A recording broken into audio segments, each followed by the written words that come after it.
Hello and welcome to Book Journal with me, Lawrence, where we discuss all that has to do with books, literature, of course, to educate your soul, the importance of reading is vital to the rational soul of man, and this is what we intend to profess in this show. Today, we will be talking about an epic novel, of course, a relevant book, by the way, written by a renowned writer of African literature, Things Fall Apart, 1958 novel that actually created the 1960s renaissance of Nigeria. Of course, we will be delving into that today, and of course, well, as you have read it before, remind you of what it all entails, and of course, if you haven't,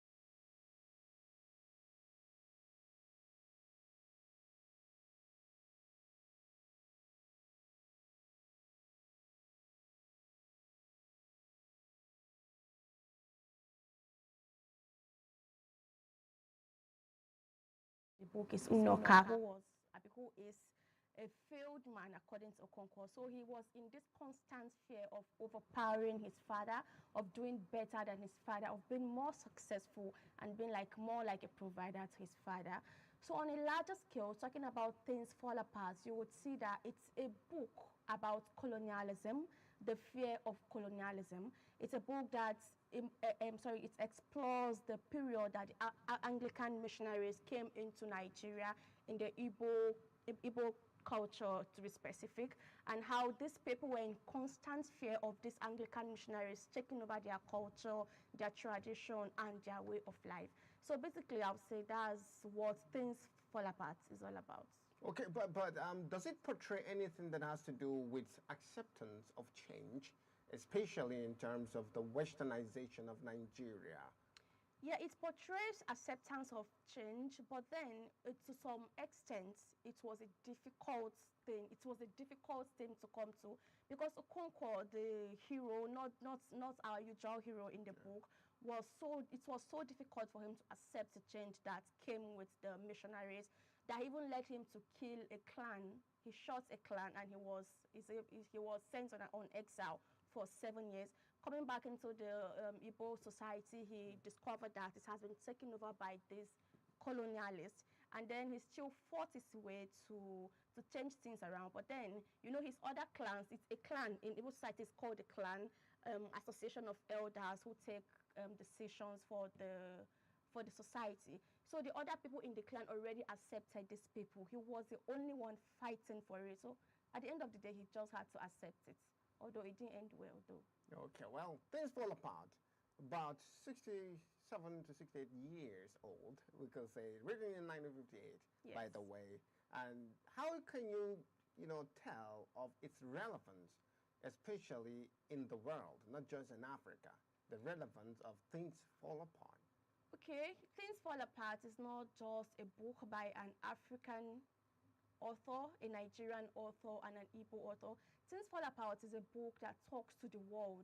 It talks to the Indian, the Chinese, all over the world about the loss of culture, the pain that comes in losing your culture, the constant fear in giving up what you call your tradition, what you call your home for the colonizers to come and take over everything that you have built from scratch.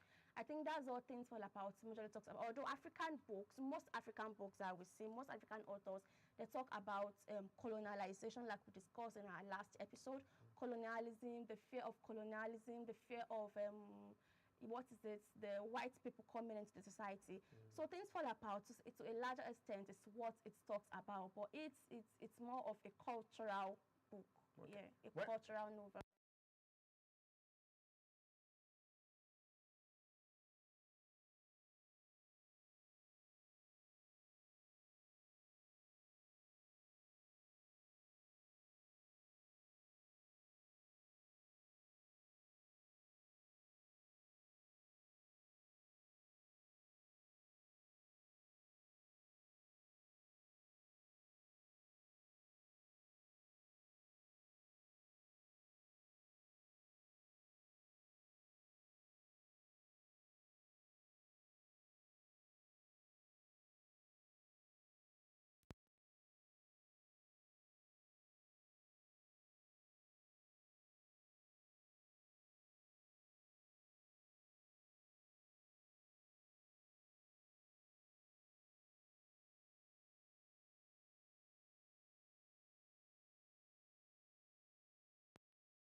in comparison to that period where he termed the state of nature, where he felt things, people were moral, people were good, they were kind, empathetic, have altruism for other people, but then westernization came and then just, It became changed a everything. one-man society. Exactly, yeah. People look at themselves in reference to their neighbors. Do you feel that Things Fall Apart really portrays that, but in a different concept of understanding, basically? 100% it does. Because going back to Things Fall Apart again, African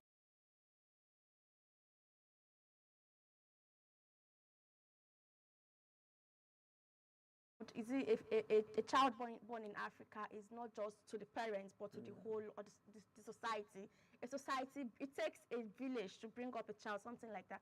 So in the then African society, it was not just a one man you for me, me for you society. It was a communal system it was a communal society where everyone was in everyone's business, food, when it comes to food, when it comes to morality, when it comes to everything, they were all together. But in this westernization, in this new society, it's one man for himself. When you have food I don't have, you don't even care. When you have clothes I don't have, you don't care. So yeah, I think to some extent, Things Fall Apart explores the westernization over the cultural society of the world and of Africa. Yeah, but just digressing a little, of course, it's still in the context. Do you feel that the westernization of Africa has really affected the culture of Africa? Yes, that's very obvious. Yeah, Like it's in very, some senses to describe, basically. it's very obvious. That's where I discussed about the communal living in African society, where African used to be like a communal society, and now it's a one man, one. Even when it comes to morality, now we are copying this Gen Z lifestyle. This I am an adult. I can decide for myself. I am a female. I want to be a male. I'm a male. I want to be a female. All those comes from this westernization, because in the then African society, who are you to look up to your father and say, no, I am an adult, I can decide for myself? African society was not like that. So I think westernization has done more harm than good to African society. Okay, going back to Things Fall Apart, let's talk about the chapters. Okay. Take us through chapter 1, if you can. Okay, chapter 1, although it's been long I read the book, it's basically introduced Okonkwo, the hero. Although many would challenge the opinion that he is not our ideological hero, because he, to some extent, does not portray the characteristic of being a hero. Although he had the power and all, but he was in constant fear, and this fear led him to be very destructive. Yeah, he was destructive. He was more like a selfish man. He was just in constant pursuit of power, of wealth, of everything that he even his own son Unoka, he felt Unoka was more like his father, Unoka's grandfather. So he abandoned him at some point. A son that he said from the other village that they gave him in sacrifice or something, Ikemefuna. He killed him because he was in fear of the villagers looking at him as being a weak man. He killed Ikemefuna, which even led to Unoka staying far away from him. He beat up his wives. He was, chapter 1 explores Okonkwo, and it introduced us to a character that he is. And yeah, I think that's more like it. Well, Bleak-Eyed Man, by the way, introduced there, of course. But does his attitude in any way has anything to do in conjunction to what we've earlier talked about, Western mentality? His character has anything to do with Western mentality. I think Things Fall Apart. I think Okonkwo's character is more like the African man, although he was so desperate for power that he didn't care of the actions and feelings of people around him. He did not accept colonialism. He did not accept the coming in of the Western people. So I wouldn't say that, African men then were portrayed as being very strong, providers. Yam symbolizes something in the book. If you have yam in your farm, or if you farm yam in the then African society, you are considered a strong man. So African man, him. Sorry, what's the question again?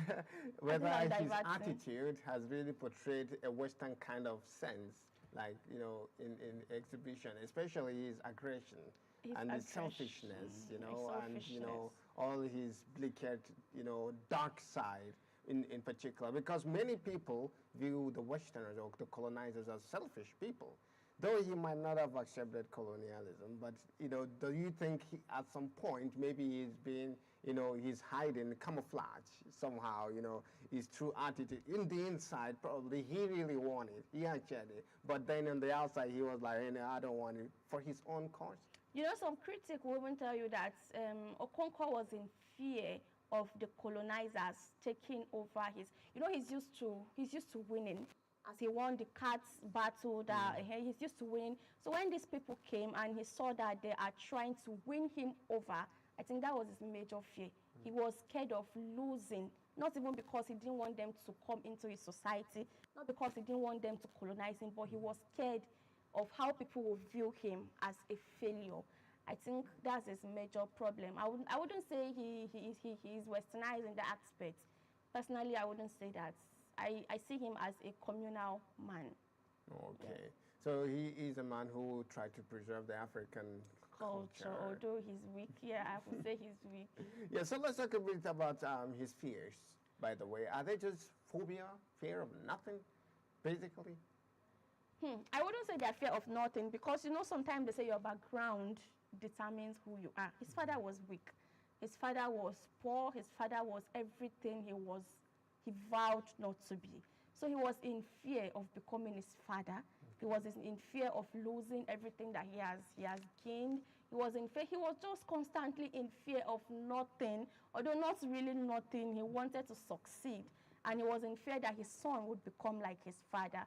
So, to some extent, his fear could be justified, but to a very large extent, he was just in fear of nothing, I would say. Yeah, basically in the context generally. Yeah, because why would you kill somebody so that people can think you are not weak? That's like fear of being in fear of nothing. But what sort of a mentality, does that really give him as, as a, does that really like kind of classify him a hero somehow? Because some people feel his doggedness portrays the exact characteristics of people who vie for power or who should be in power. We could say that he really is an analog of Machiavelli somehow, because Machiavelli in his book The Prince, which of course with time we'll be discussing in this show, portrays the fact that leaders of men should not be weak. Yeah. They should be. So do you feel at an end his actions, attitude could be justified, through a right cause or positive one per se? No, I would say no, because even some readers or critics will tell you he is not our ideal hero because he was selfish. Heroes are not selfish. Heroes look after the society. Heroes are not just for their own best interest. Heroes are for the interest of all people. So he succeeded to some extent, but then I wouldn't classify him as a hero because he contributed to the growth of the society, yes, but then he did not take anybody's interests the way he takes his. He was just selfish. He was just weak. He was nervous. He was just in constant fear, like we've always been saying. And most books that I've read, the heroes are never in fear, and the heroes look after every other person around them.